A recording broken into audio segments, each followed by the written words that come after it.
Hello, everybody. Happy Wednesday. Cheers. Hope you're all having a fantastic, fantastic day. I am super excited to be welcoming today's guest to Happy Hour, the one and only Miss Tiffany Van Orf. I believe she might be trying to join through Welding Women's Syndicate. Let me see if I can add her. We are going to try. All right. Of success. Tiffany should be joining us shortly. She's an incredible woman who I have not had the pleasure of meeting in person. So, Hi. hello. Sorry about that. I was on the wrong page. Oh, that's all right. You're here. That's all that matters. Welcome. Hey, thank you. Thank you Oh my so God, much I'm for telling being you, I'm still super nervous. I don't like it on this end. Don't be nervous. We're just going to be bullshitting for an hour or so. It's all good. It's all good. You got a drink? No, I have, water. Water. All right. That works. That I works. should have bust out the gin for this one. I got the whiskey going, so, you know. It's too early for that, girlfriend. For me. What time? Well, where are you? Oh, you're in California, right? Yeah. So it's 5 o'clock there. Yes, ma'am. All right. Yeah, there's still sun outside right now. I know. Look, and we're all matchy-matchy. We look like we're in the same I know. room. I have to close. Oh, it's funny. I'm actually sitting next to you. Yeah, it's fine. I have to close it because I'm gonna get the glare, Yeah. So, and then I have a light here, and I gotta have it at an angle here. You already know. Oh, I totally know the feeling. Totally know the feeling. Glasses here so I could see. So I'm really excited that you agreed to join me. As I was just kind of telling everybody, I haven't met you in real life yet, so this is like extra exciting, but I've been following you for forever, and you do all sorts of amazing things. Quickly for the audience, for those who are viewing, tell us just a little nutshell about who you are and what you do. Who am I? I'm Tiffany. I am, oh my gosh, there's so many things here. Okay, so currently I'm a welding instructor. Formerly, I was a shop owner. Yeah, I don't know, welding, cars, people. All of the things. all of the things. All right. Yes, she's humble as well. I'm still trying to wrap my head around being the interviewee and not the interviewer. So. Right. No, Sorry. I totally get it. And I find it very typical of us ladies in the trades that we tend to undersell what we do. People are like, so what do you do? I'm like, I'm a mechanic. I work on... I mean, there's so many things that you do. Which one do you want to know about? You know what I mean? Right? All of it. I want to know do it about all. of it. I don't cook. Sorry. I don't do that. Sorry. No, me neither. No, they say get back to the kitchen and I bring the engine into the kitchen. No, just date well. That is a smart choice. I think so.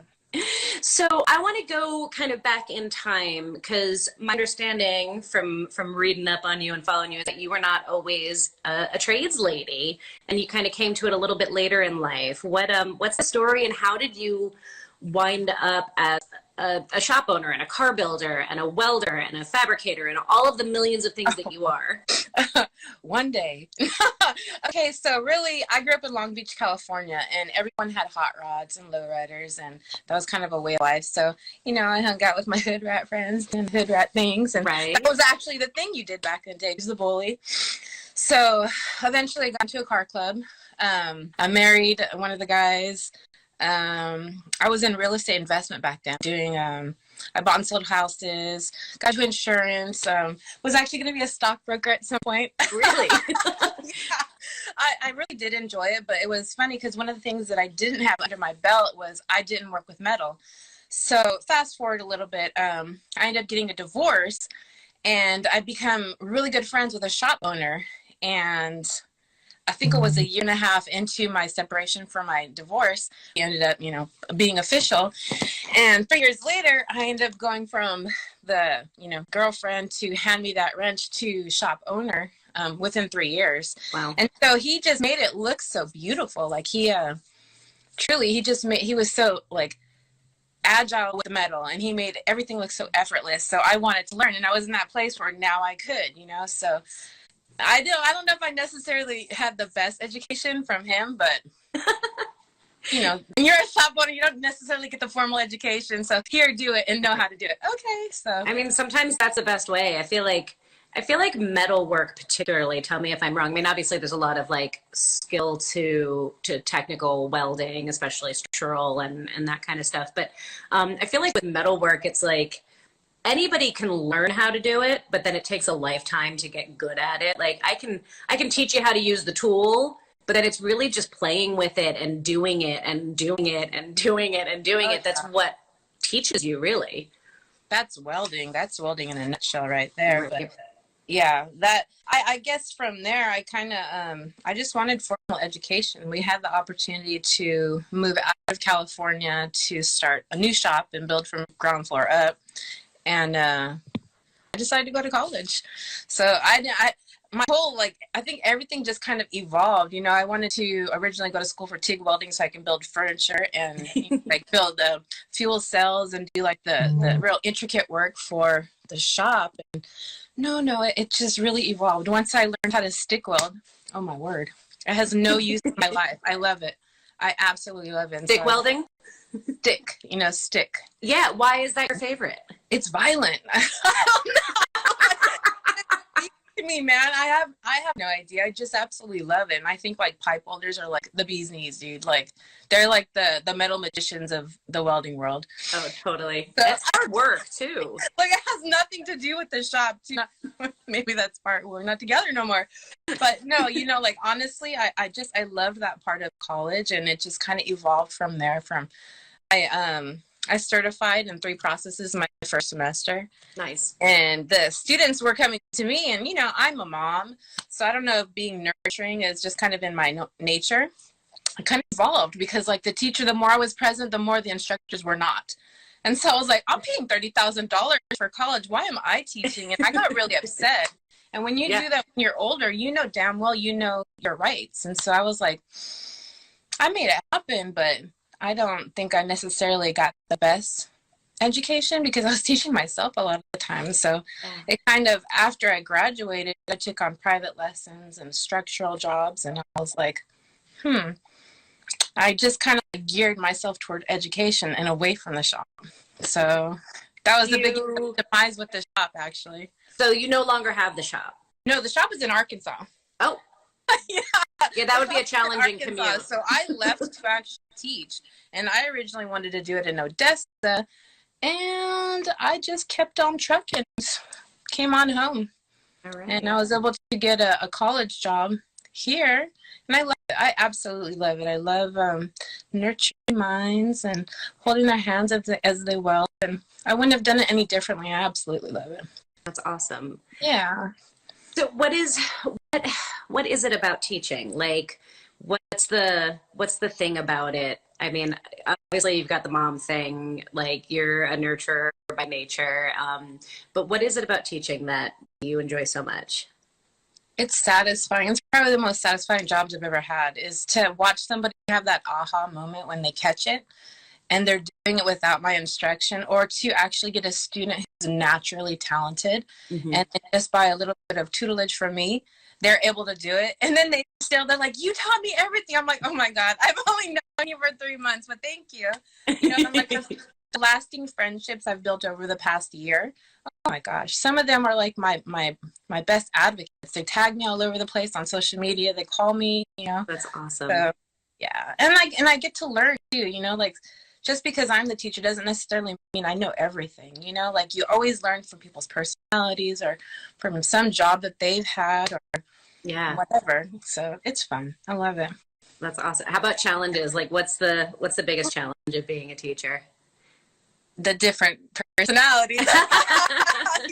You have to like pivot, you have to be able to have a personality that you can pivot on everybody's different personality, because everybody's the same. I get from 16-year-old people to 60-year-old people. Oh, wow.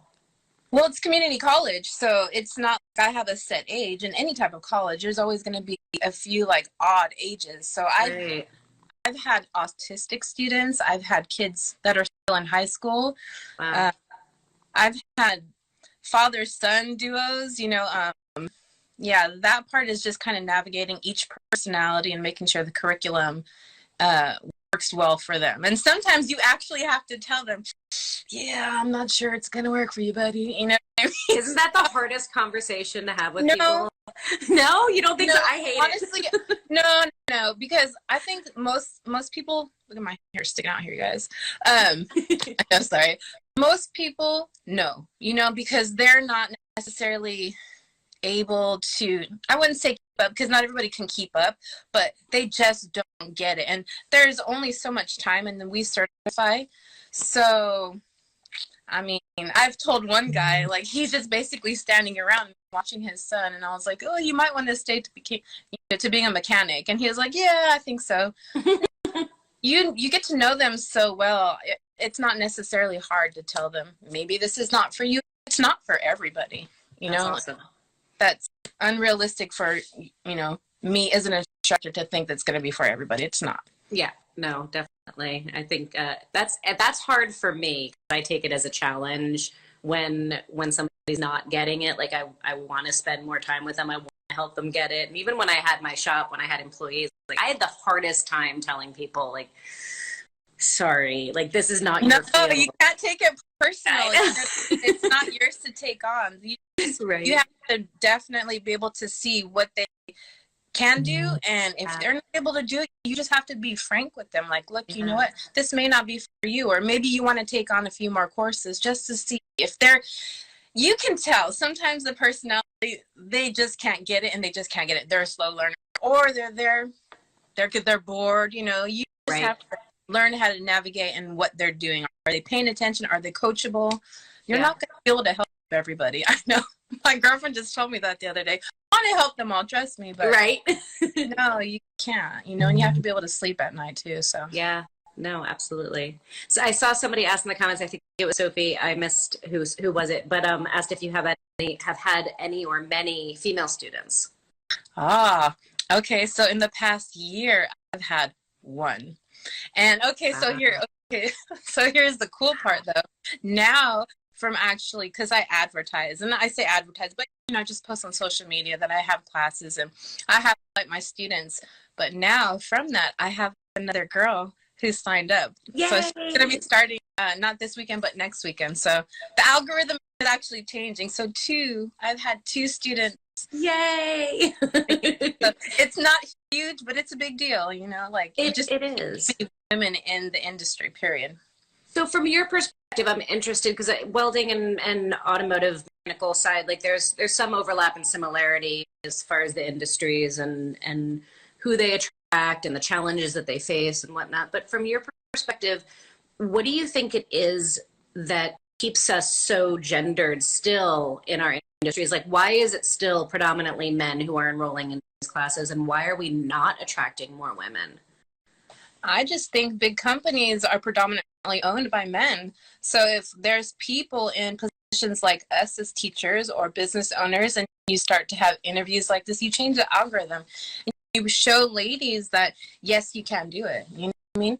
I've talked to different schools, and I try to, like, whenever I see a school highlight a woman, I praise them, because there's whoever follows them now sees that. So then I also highlight that. You know what I mean? So it directly changes the algorithm.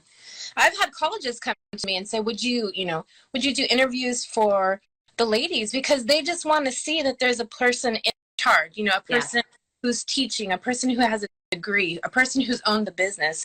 That's possible and that's doable, and there's women out there who actually do it.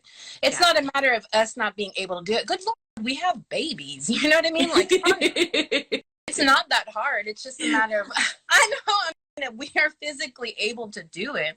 Yeah. It's just that big companies, it's a money thing. You know what I mean? They're going to go toward where the money is, and men are the one that they're targeting. So if we put ourselves in positions for more women to have businesses, more women to be teaching, more women making the decisions, we directly change that algorithm. That's the change right there. No, that makes sense. And I think a lot of it, you hit the nail on the head, is like just seeing it, right?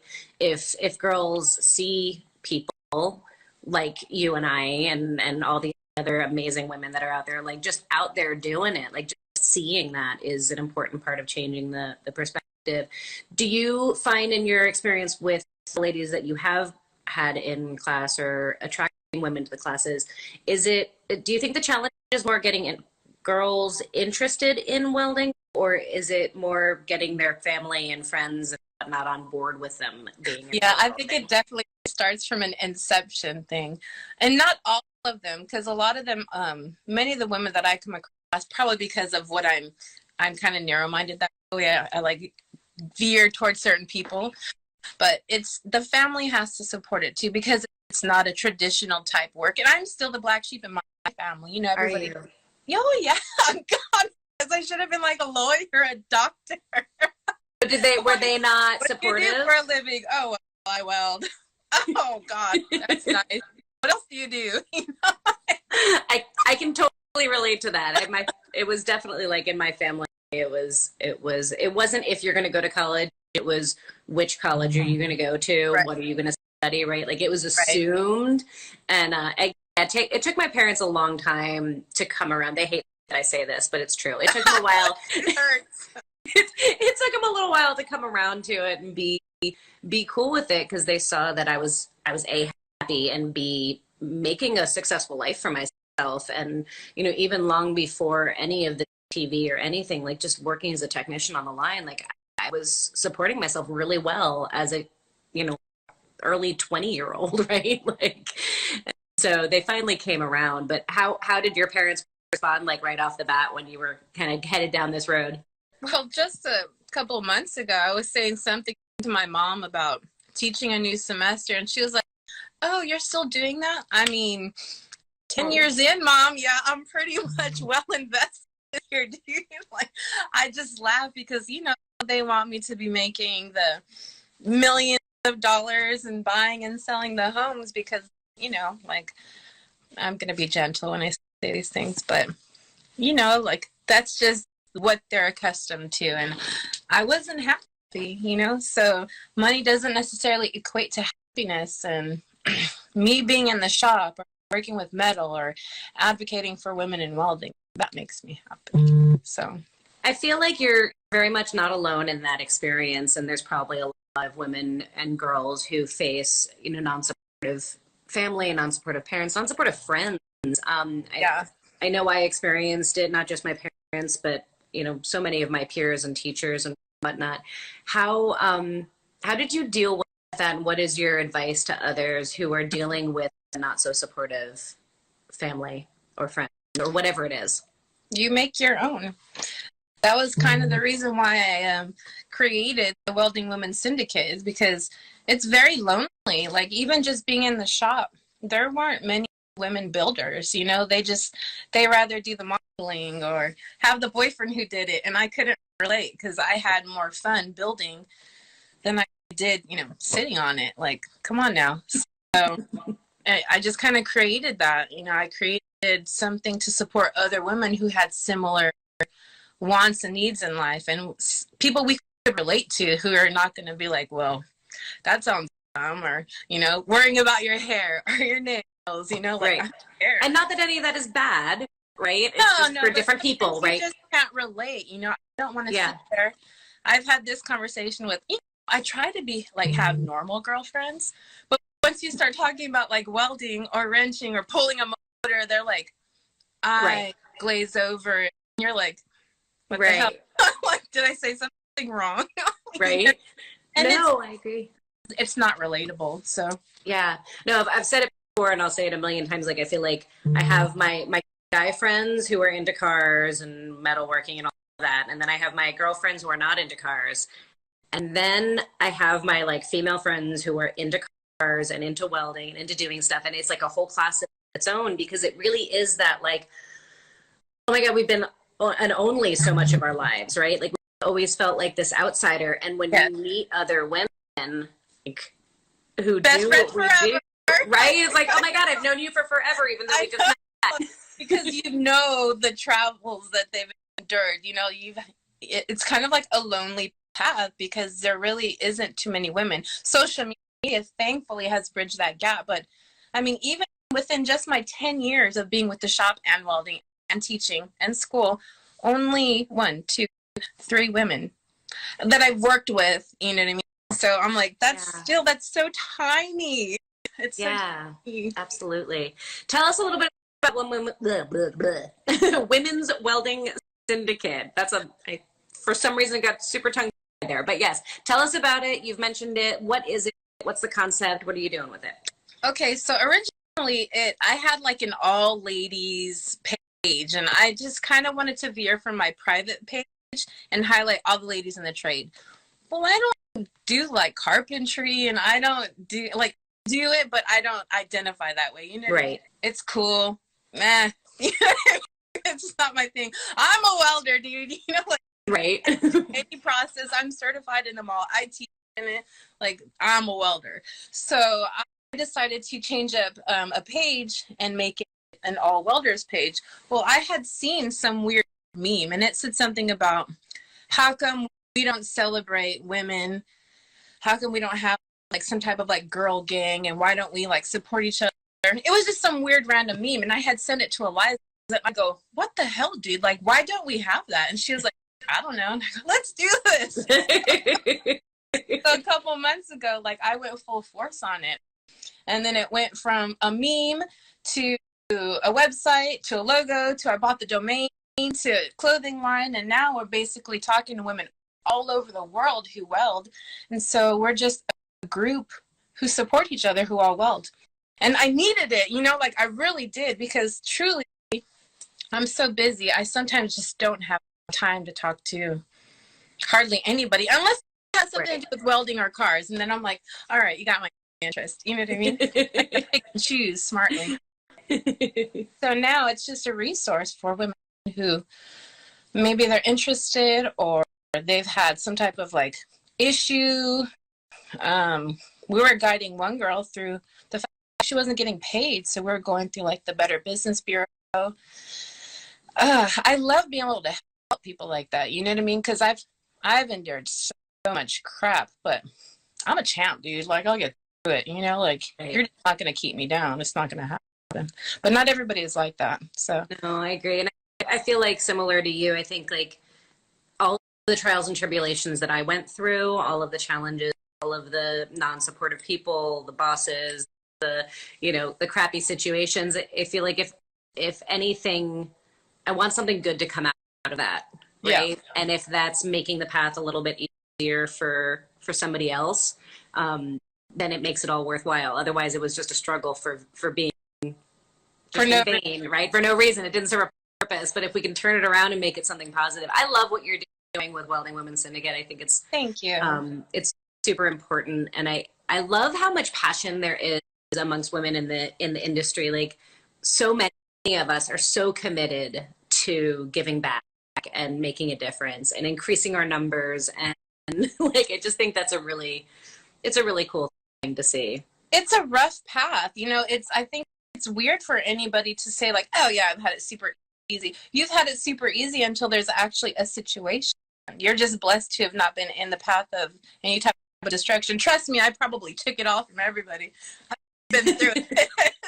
But that's the thing, is you're only one step away from that situation where you're not going to think you're having such a great path, because I've talked to women where they haven't had bathrooms or they've been hit on at the job, and you know, I'm like, dude, like, did you tell me you weld too? Or you know, just crazy shit. I've had women who've been raped, you know, like, God, like all the crazy crap we have to do just to freaking weld.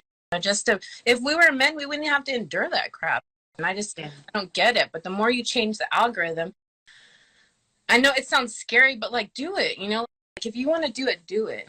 Guys don't have that fear, you know, and we're the freaking same. So I want to be able to help somebody. And if all of our stories combined helps just one person, and we've done it already tenfold at this point, so it's worth it. It's cool seeing the numbers increasing, and you talked about social media kind of highlighting that a little bit. I agree. Like I hate social media in a lot of ways, but I really appreciate, like when I came up in the industry, I didn't know anybody else like me. Like there was no social media to show us that there were all these other ladies out there, and gosh, you feel like you're the only woman your shop has ever hired. You're the only woman you've ever met who does what you do. You're changing in a file room and wearing men's uniforms, right? Totally. I have that, dude. right? Like I was talking to somebody the other day about that, like the uniform thing. It sounds so silly to complain about, like the I had to wear men's uniforms, but it's a safety issue, right? Because I'm wearing like baggy ass clothing that doesn't fit right and gets caught on stuff. But it's such a diminutive. It's so demeaning, right? To like, you don't acknowledge my presence here as a gender enough to have uniforms that fit me, right? Like, it's that little thing, and it's so exciting seeing how much change there is across these industries where there are big businesses starting to take notice. And I think it's because of what you're doing with Women's Welding Syndicate and what we're doing here. It's what everyone's doing. We're all doing. Like, they're starting to take notice. They're starting to say, okay, yes, there are women here. Yes, they deserve their own work pants, and like to be, it's validating, right? Well, a lot of people, I think honestly, big businesses don't even necessarily realize it. You know, I try to befriend all the colleges that I know, all the owners, all the people in charge, and I don't think they necessarily realize how little that they're catering to women until I'm like, hey, good job on posting that picture of that girl, you know, like, good job to that guy too, but you know, you guys already cater to men. So congrats on you know, just posting a picture, because it does change the algorithm. And then they're like, oh yeah, because that's actually how I got one of my interviews was AWA out of Arkansas, which is the best welding school. Hey guys, in the country. I love this school. Well, anyhow, they had highlighted a woman. This was the first time, and so I was like, kudos to you guys. So of course I posted it on my storyline, and you know, they did that high five, and so she messaged me and she was like, hi, you know, and I was like, oh my god, can I interview you? She was like, what? And she's like, I'm just a student. I go, no, you are not just a student, you're a woman changing the whole nature of this industry. And she was like, what? I mean, she was so nervous. I said, look, your story with this school will help change somebody's mind about going into that school or into another school. And she was like, okay. So she did it, and it was funny because she actually went to the school and was like, hey, thank you for, I guess they had posted another picture of another woman, and she saw that, and they asked her, you know, like, what could we do? You know, she said, well, highlight women more. And I was like, oh my god. Yeah. So I tried to make sure I find all the schools and all the colleges and all the instructors, because they don't necessarily know until you tell them. And I try to like, you just tell them, like, I appreciate that because my daughter could see it, or my friends could see it, and they do. They actually do, especially when you're posting. You are directly changing the algorithm. Yeah, and I think it's important for the parents to see it too, right? Sure. For the influencers in that child's life to see those images and go, oh yeah, okay, this is something that my daughter, this little girl, can do, because they've seen it, and it's more, it's validating, it's normalized, right? Definitely. I do feel like I hear a lot of shops, and as a former shop owner, you may have some thoughts on this. Like, I hear a lot of shops asking, I would love to attract women. I would love to have a female technician or a female welder. I don't know how to attract them. Like, what are your thoughts on what a shop can do to attract a woman? You have to actually put a woman's face on that company. You know, you have to either post pictures of women taking in their vehicles, or, you know, I don't know, that you have to show the woman. Like, we are very visual, you know what I mean? If you see a woman being serviced at you know, like a service shop, or if there's a girl working on something in that shop, or just people in the crowd, you're like, okay, they're not just targeting men, you know what I mean? You have to see the face of it. Even on our own ads for our college, I go through and I scroll to make sure there's at least one woman in there, because if not, I will ask them, because I write curriculum, you know, like, we need to have at least one woman in there so that they can identify with that. It's very important to visually see it. And then, you know, like, if they're in a shop and they're trying to get women in there, maybe don't want to post a bunch of boobs and ass and degrading stuff on their social media and advertising, you know, because right, You know what I mean? Like, there's a real fine line to being cute and like, come on, you want women to work there, but you're gonna try to also, date us. Right. You would think that's a no-brainer, and yet times we have to point that out to people. I'm like, come on. You have to point it out. You know what I mean? Like, okay, so you want us to work with you or make you dinner? Which one? Because it's not gonna be. How has it been as an instructor? Because you're teaching mostly men, as we've established. You only had one female student thus far, and now two in your current class. But what has that been like? I'm a dick.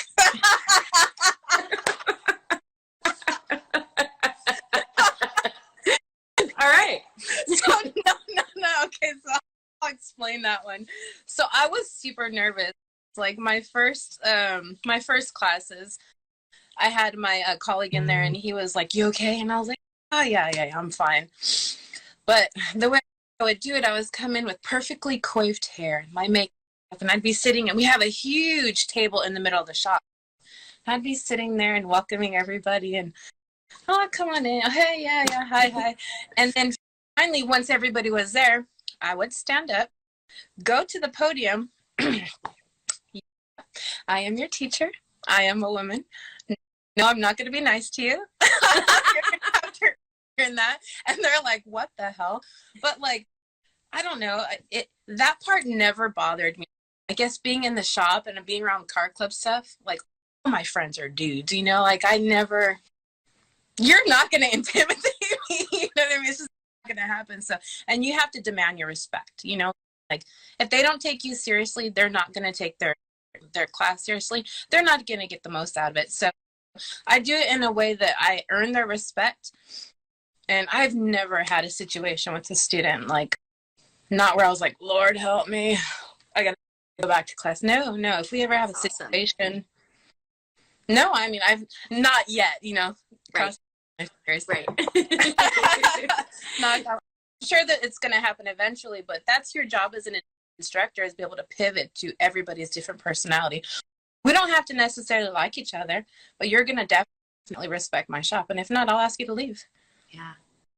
I think that's so valuable what you said. It just, you have to demand the respect. You have to, and I think that starts with like knowing your own worth and being, even if you don't actually feel confident, faking it until you make it, but like owning it, right? Like you've got to own that you're there. And if you own it, they'll accept it. And if you don't own it, they will. Oh, they'll prey on it. Oh yeah.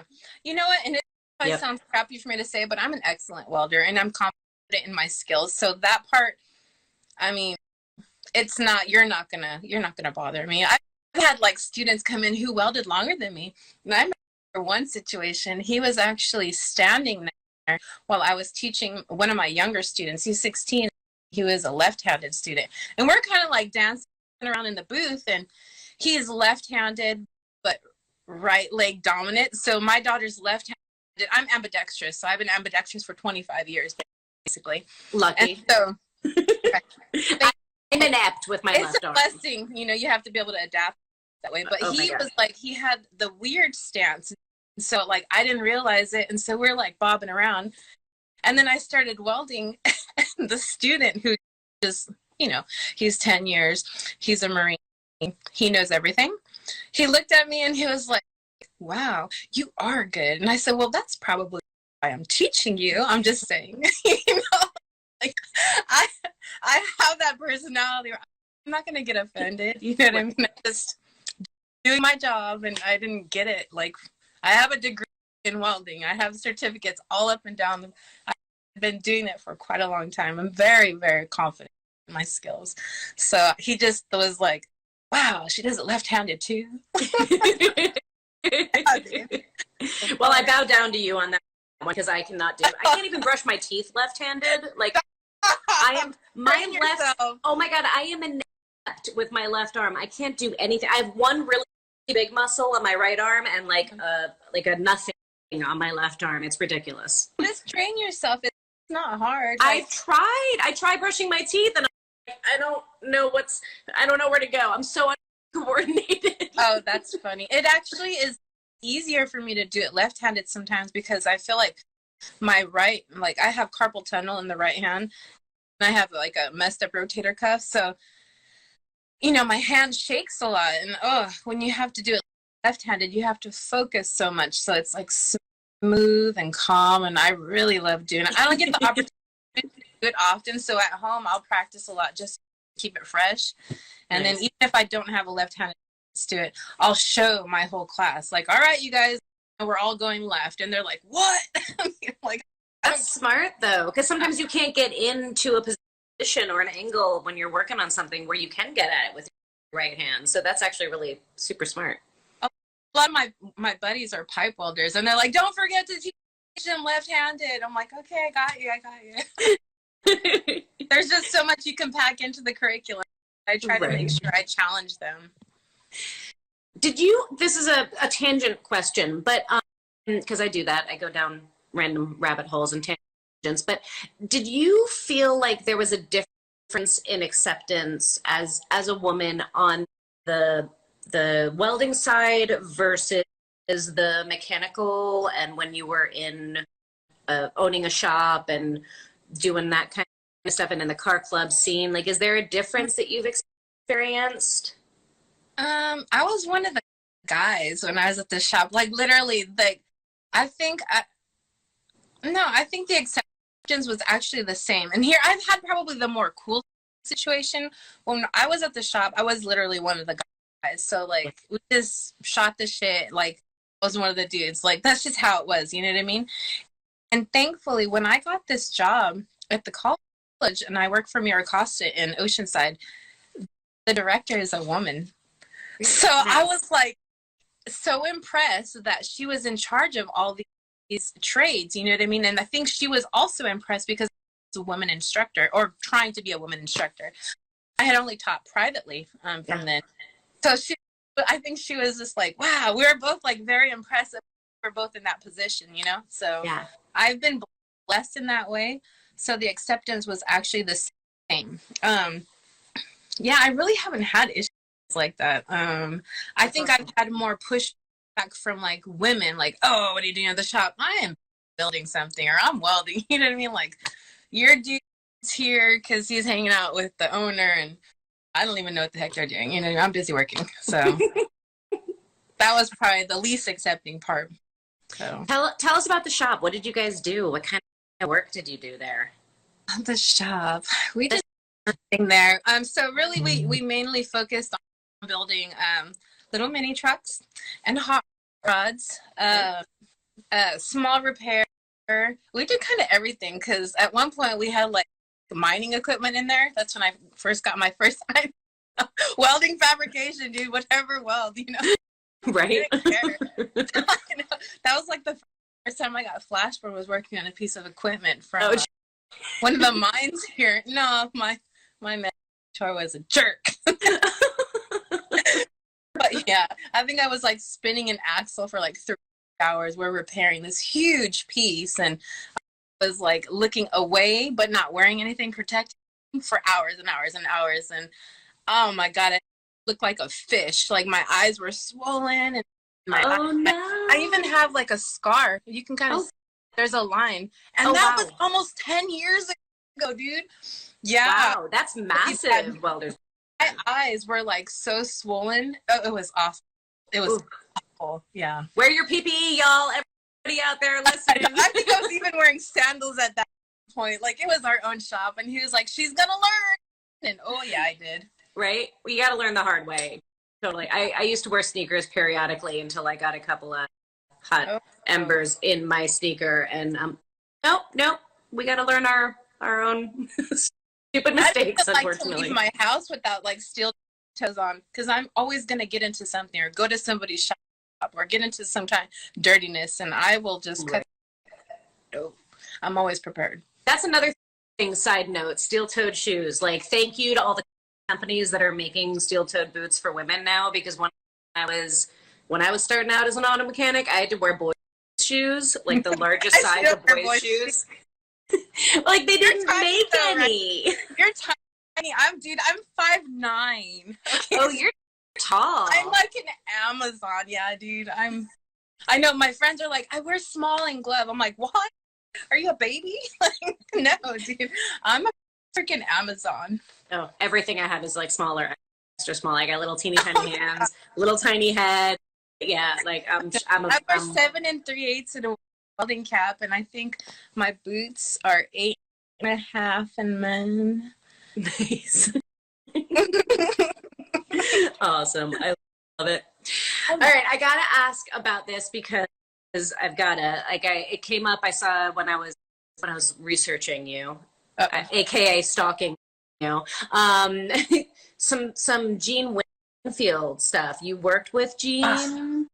My favorite project at the shop. So I have been a fan of him. Well, yeah. Since I was born, dude. You know, like you just see the most beautiful rides in Long Beach and LA, and that's where I grew up. And so you always this name, and I was always geared toward hot rods until I got with my ex. And one day, you know, the way you used to advertise, at least the way we did it, we would put ads on Craigslist. Some guy called me up, and he was like, "Do you know who Gene Winfield is?" And I was like, well, "Yeah." And he was like, okay. Well, and he wanted us to refresh the air ride on Maybelline. And I was like, oh my God. Like, hold on. You can't post any pictures. You can't tell anybody because it, you know, he's that much of a big deal. And I was like, well, that's dumb. You know, because I had Facebook back then. So of course I had to like post all the pictures. But yeah, and really it was a private owner. His 61 Cadillac, her name is Maybelline, was the only vehicle that Gene Winfield built.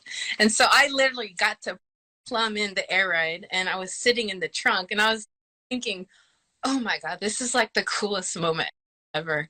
And we did what did we do? The AccuAir, not the E-level.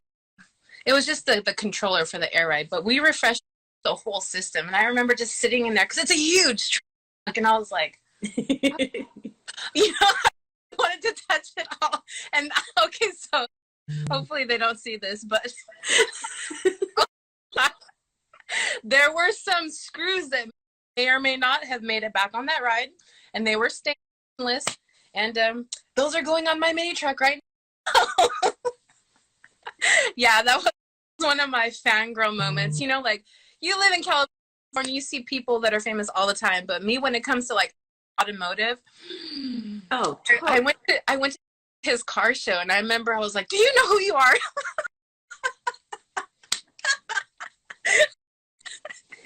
I hope so. I'm such a dick sometimes, I swear.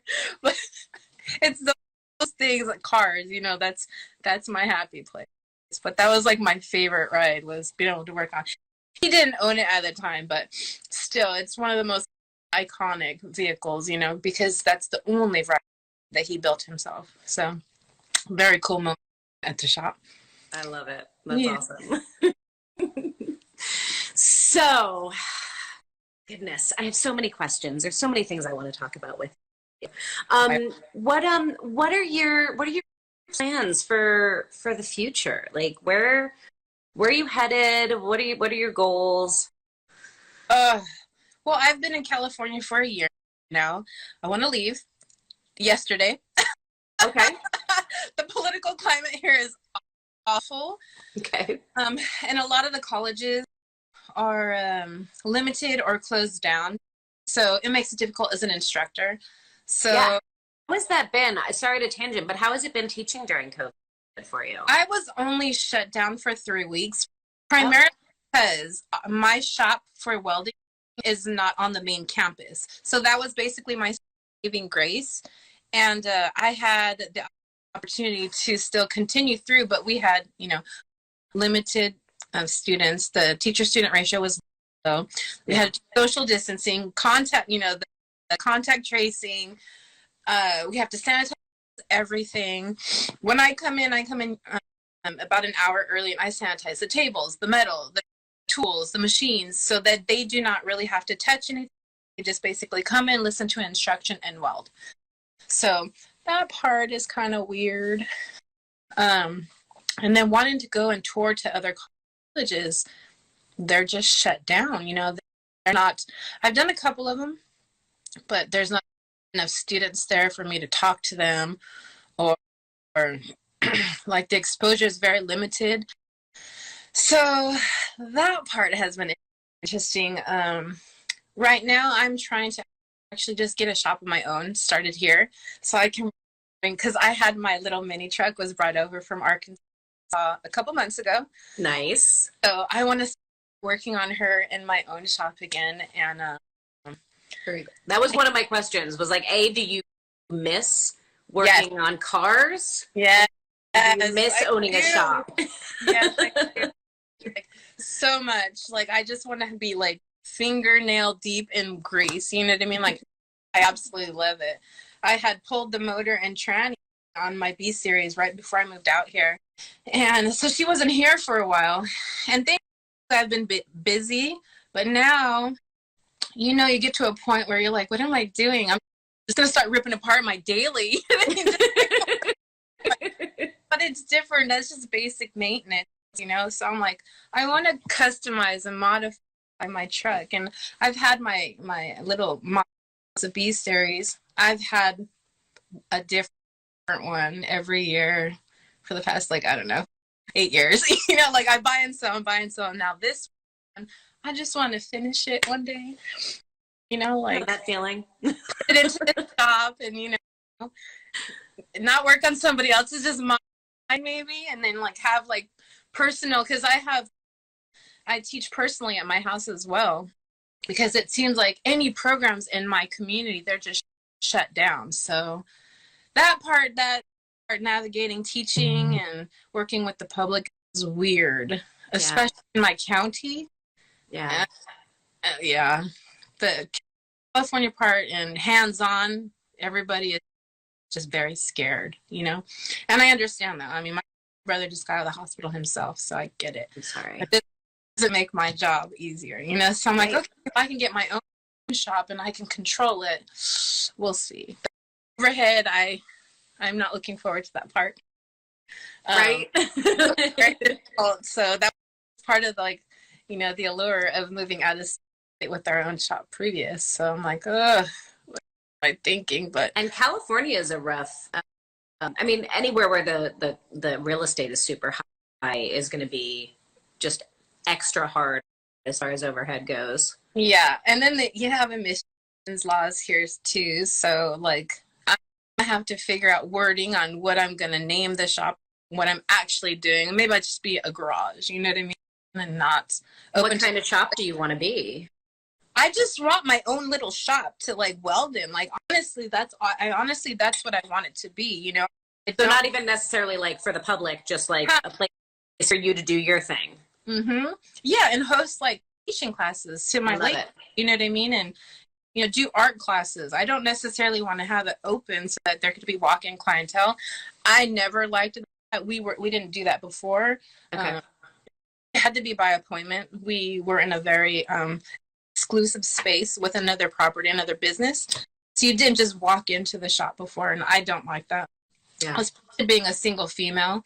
I mean, I do got a big, crazy pit bull, but you know what I mean? Even in California, I remember just to have a pit bull on the property, it was like $1 million insurance just to have the dog there. So everything you have to navigate in California. So I'm like, oh my God, what do I do? Oh, I'm going to leave. But my children live here. So 4 more years until they're all legal. How many children do you have? I have 3, 25, Aww. 18, and 14. So. Oh my goodness. So how do you, so real talk, you do so much. You're teaching, you're doing Women's Welding Syndicate, you're working on your own projects, you're trying to start another business, like on top of the business and all of the businesses. And there's another one I'm trying to start too, but that one's... Of course you are. I love business. I'm telling you, like, if you want to start a business with me, I'm like, yeah, let's talk about it. I love it. How do you balance it all and be a mom on top of all of that? Like, what's your secret sauce? None. Compartmentalize things. There's no secret. You just have to compartmentalize and prioritize. You know what I mean? Like, I gotta work, so I gotta pay the bills. And if it's associated to welding, teaching, art, or the truck, it's a priority. And my kids know that, so that there's always a possibility that I will leave the state. And that's just how it is, you know, got to pay the bills. So that's how you have to look at it that way. And then, you know, honestly, if I was a man, no one would ever question it. But because I'm a woman, you know, shouldn't you be with your children all the time? We got phones, we have social media, but would you question their father? You know what I mean? No, you would not. Right. So I make sure that people know that it is okay to not have a traditional role in life. Awesome. I love it. I love it. And of course, that just made every other question I had in my brain fly away, because I'm like, yes, yes. I'm like, so right. You gotta be confident. You know what I mean? Don't ever let anybody like second guess your life. So trust me, it's been very, very, I basically walked the life alone, because you're not going to steer me one way or another. So that's the way I think, and that's the way it's going to be. I love it. Very cool. It'll be me and my dog. You and your dog. Is the pit bull there with you? Is the puppy? Mm-hmm. Because I thought I saw you like kind of doing what I was doing with my cat, like trying to keep her out of the camera. He's outside. He would be actually eating my arm right now because he's turning 1 this weekend. Oh, puppy. I still have it. He took a chunk out of my arm because he's a bully and he's teething still, probably for another year. And he's wild. So, no, he's outside. He's sweet, but, ooh, Lord, no. I forgot how much it was, you know, to train. He's just like my another child of mine. So I'm like, holy moly. What was I thinking? But I love him. I love it.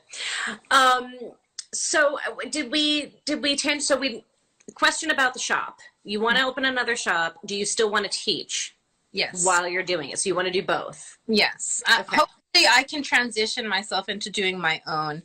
Like teaching on your own? Or yeah. There's high and lows with working with a community college, and I've went to a university, so I saw the highs and lows of that. And I've seen the highs and lows of doing private schooling. And I kind of just want to bridge the gap and do my own thing. You know what I mean? I see where there is a deficit in certain things, and I just... And what? Tell me more about that. Okay. So, like, budget. You know, like, if you're trying to order metal for, like, say, my welding 101 class, you have to go through this person and fill out a form, and then it has to be approved by this person. I want to be in charge. Like, I'm very good in business. So I don't want, and then there, you know, like that person 3 or 4 people down don't necessarily know what, you know, angle iron is or stock, or, you know, I know what all that stuff is, because the layers of bureaucracy. You know what I mean? Like the people that order don't necessarily know, like, it's not okay to be late, and sometimes it's not their fault, but, you know, like, I don't like having so many people that are in charge of things that I'm doing. I love having my own business, and I'm very good at it. So that part is hard, especially when you have 10 people waiting in one class and 10 in another and 5 coming and, you know, another 10 in another class. You're like waiting, and I don't like that part. You know, if I can be in charge, I'm the welder. There's a college actually not too far from me who is, it's a welder run. And it's a major college, but he's on the board, and so he understands. And so I don't know if I necessarily want to take the steps to do that in my own college. I think I just want to do it on my own. You know what I mean? I'm a goal seeker, man. I can't. Right. Do you find a difference in, because you're doing private classes as it is right now in addition to your teaching at the college, do you find it's a different student that you attract for private lessons than for college lessons? No, not really. This one is I don't want to say, cause I don't want to say too much about the student, but I know the parent, and she had come to me, and she's super sweet, and there were circumstances that she had known about my prior teaching that I had been able to navigate a class with the student. And so I think because her son is very much interested, she wasn't sure if they wanted to invest, you know, thousands and thousands of dollars into a program that maybe he wouldn't like. And so I was like, well, I have all the capabilities to do that. You know what I mean? And they're not too far from me. So I'm just going to do the introduction to multiple processes to see if it's something that she wants to further pursue. And so it was just like, I love introducing people to it. I like to see, you know, like the first strike, and whether they like it or not, I just like at least that good introduction, because my introduction was basically, here's a MIG torch, you know what I mean? Like, figure it out. Do it, you know, like seriously. I remember we were working on a body drop Dakota, and my partner had B-rolled all the floor pans, right? And he was like, "You're gonna weld them in." What? What? You know, and he was like, I'll be next door. And I was like, crap. All right. Like, no formal, just, I mean, I've tackled it out, set up with him. I fabricated, you know, I made the stuff, I cleaned the stuff, I did all the stuff, you know, there's a tack here and there, but like the full job, oh my God, what? And he just handed me the MIG gun. I was like, go for it. All righty then. So I want someone to have a little bit more instruction, you know what I mean? Not like, you know, some type of like metallurgy or science behind it, or you know, how to recognize what you are or not doing wrong. And thankfully I had done everything basically but be the lead welder. I knew, and I was fine, but not everybody has that, you know what I mean? I had like the coolest introduction for my welding. Nobody has that, so I wanted to offer that that opportunity to somebody. And I need to come and take classes from you, because I learned the same. I learned the same way. It was like, here, figure it out, because that's what I do to myself, right? Like I throw, just like you, throw myself in situations. Yeah, it's so many people. It's funny because you could probably go to like one of the most famous welders, and so what type of schooling did you have? Oh, I taught myself. Right, and they will not know certain just basic certain things, you know. And if you're like, what the fuck? Yeah. You know, and I'm not saying I know everything, but I have a very good foundation. And from like just sweeping the floors to then the formal education, and then all encompassed into now teaching, I think it comes down to like a really good foundation. I think, I mean, I have a 98% pass rate for certifications. So, and it's the D 1.1, you know, or that's what it is in California. So that's awesome.